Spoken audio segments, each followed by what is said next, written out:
Сәлем балалар, бүгін біз көбейтудің ауыстырымдылық қасиетін өтеміз.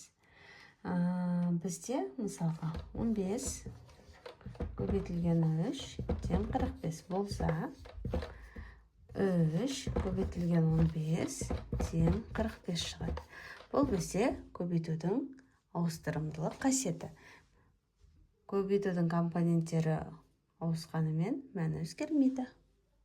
Ал екінші қасиет бізде бұл терімділік қасиет. Мысалға 4 көбейтілген 7 тең, көбейтілген 6 тең 168 болса, мысалға 4 пен 7-ні бірінші көбейтетін болсақ.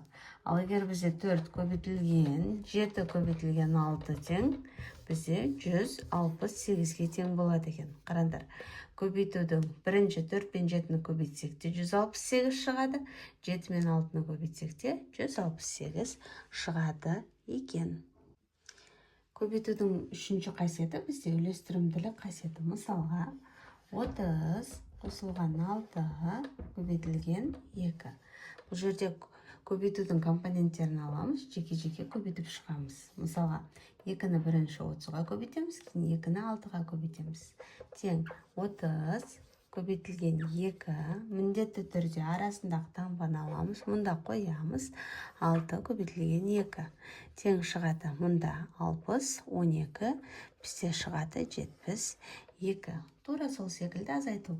Мысалға 10 азайтылған 5 көбейтілген 2, мұнда бірінші азайтып кейін көбейтсек те болады, бірақ бізде 10 мен 5-дің орнына басқа да күрделі сандар келуі мүмкін. Сол себепті біз мысал ретінде аз санды аламыз.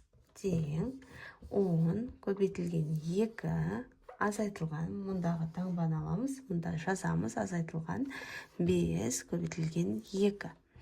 Так, мына жерде 2-ні 10-ға көбейтсек 20, мына жерде 10 шығады, азайтамыз 10.